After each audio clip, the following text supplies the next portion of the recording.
CIST à l'occasion de la diffusion de la pièce de théâtre Un couple magique, le mardi 20 juin 2023 à 21h10 sur M6, que Stéphane Plaza a accordé une interview à Télé Loisirs. L'acteur, animateur et agent immobilier se confie sans phare sur son bonheur de jouer sur scène, son avenir à la télé, mais aussi sa vie privée.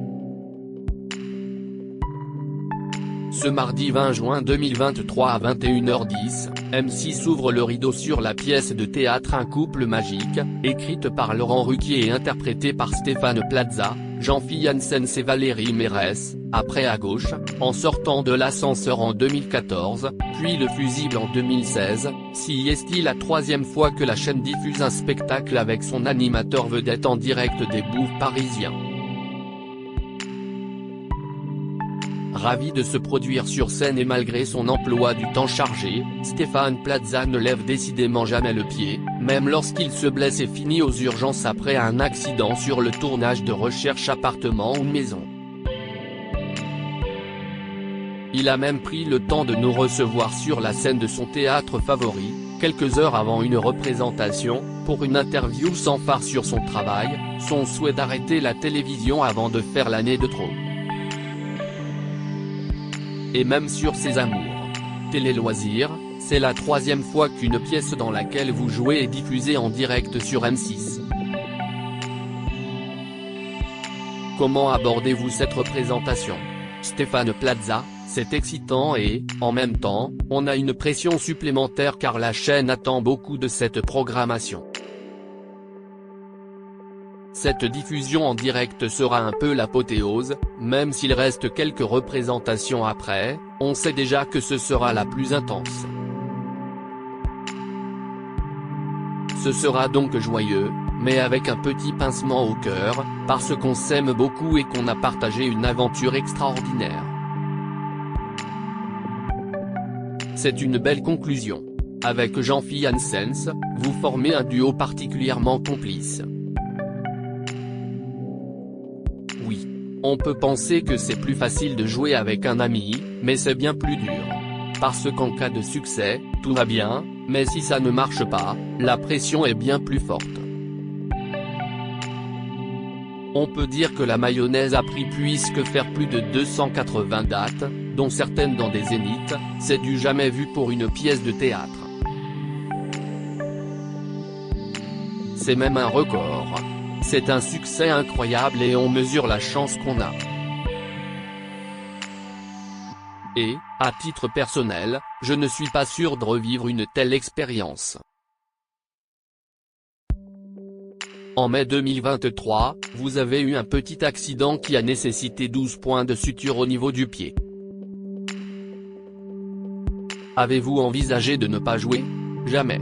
Quand on m'a dit, à 16h, que je n'allais pas pouvoir jouer, j'ai été têtu et j'ai voulu monter sur scène. Il a fallu que je m'adapte. La première semaine a été difficile, j'ai pris des médicaments très forts contre la douleur. On a un peu changé l'entrée et les déplacements, mais finalement, j'ai été chercher un autre jeu, des choses que je n'aurais peut-être pas été chercher au bout de 250 représentations. Je pense que quand je lâcherai ma canne, je serai meilleur. Dans la pièce, vous incarnez Pierre-François Cadabra, un magicien un peu maladroit. Avez-vous appris quelques tours de magie pour préparer le rôle? Ça va sans doute vous étonner, mais j'ai répété dans une église du 18e arrondissement de Paris, avec un prêtre, le père Alex qui est également magicien. Pendant 2 mois, c'est lui qui m'a appris tous les tours, ceux que je dois réussir, mais aussi ceux que je dois rater.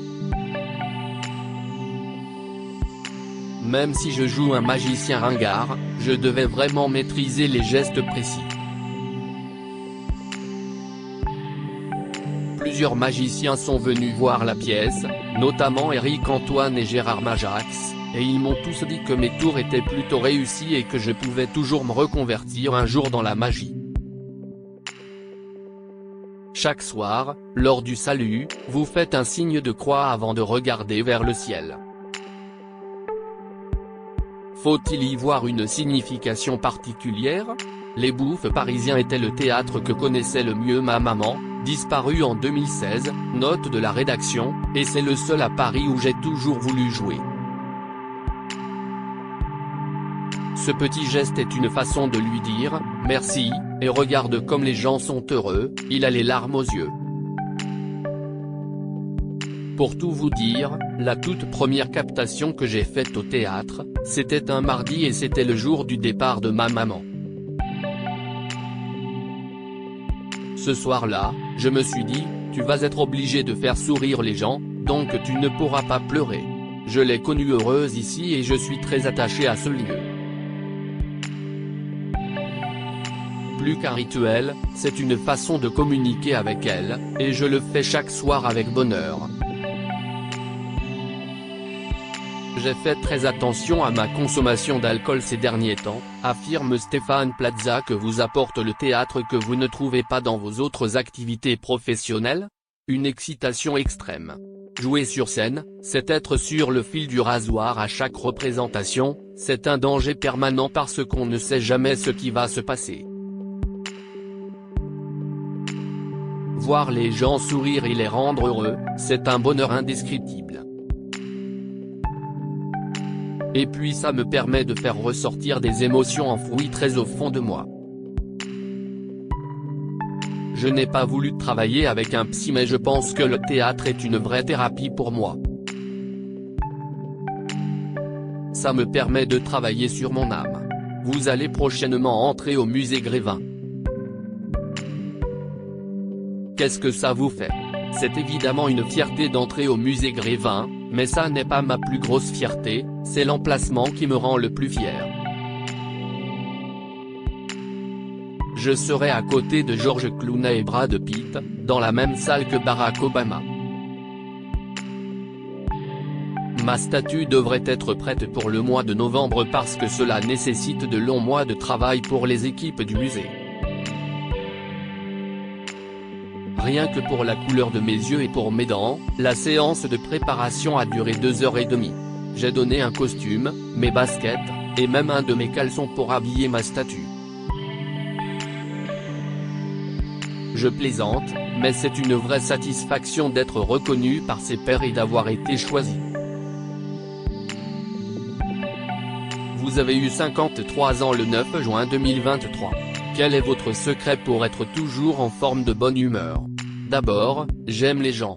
Ensuite, j'ai pour habitude de toujours laisser mes problèmes à la maison. Quant à la forme, j'ai fait très attention à ma consommation d'alcool ces derniers temps, je n'ai bu que 10 verres en 10 mois et il est vrai que je me sens mieux. Mais le secret, c'est d'arriver encore aujourd'hui à aimer ce que je fais. J'ai la chance de n'être obligé de rien et de pouvoir dire non à certains projets. Théâtre, radio, télé, vous êtes très présent dans les médias. Vous ne craignez pas de lasser le public? Si on m'appelle à la radio ou à la télé, c'est qu'on a besoin de moi. C'est rare qu'une chaîne de télé accorde autant de temps d'antenne si une émission ne fonctionne pas. Quant à la radio, c'est Laurent Ruquier qui est venu me chercher pour intégrer les grosses têtes. Je ne me pose pas de questions sur les raisons de mon succès, à 53 ans, je me sens plutôt accompli et serein quant à mon avenir. Dans ma tête, les choses sont claires et je sais que je partirai avant qu'on me le demande. Mais pas tout de suite. La personne qui partage ma vie me reproche de ronfler, nous confie Stéphane Plaza justement, le 19 mai 2023, vous avez confié que votre contrat avec M6 s'arrêterait en 2028 et que ce serait le dernier. C'est sincère ou c'est une façon de faire monter les enchères? Je l'ai dit et je le pense. J'ai une fidélité incroyable envers cette chaîne, et je n'irai pas sur une autre. En 2028, j'aurai 58 ans. Peut-être que je ferai plus de théâtre, du cinéma, ou que je m'envolerai pour aller vivre ma vie autrement. J'ai beaucoup travaillé, j'ai sacrifié énormément de choses, y compris dans ma vie privée, mais ma vie est quand même un conte de fées. Si on m'avait dit qu'un jour je ferais du théâtre, que je serais un animateur connu et reconnu et que je rendrais les gens heureux, moi Stéphane Plaza, dyslexique et dyspraxique, j'aurais répondu que c'était impossible. Vous parlez de sacrifices, notamment dans votre vie privée. Avez-vous des regrets? Aucun. J'ai fait beaucoup de sacrifices parce que je l'ai voulu. J'ai le démon du travail en moi. Pour être heureux en couple, il faut déjà être accompli, et moi, j'avais besoin d'être accompli dans mon travail.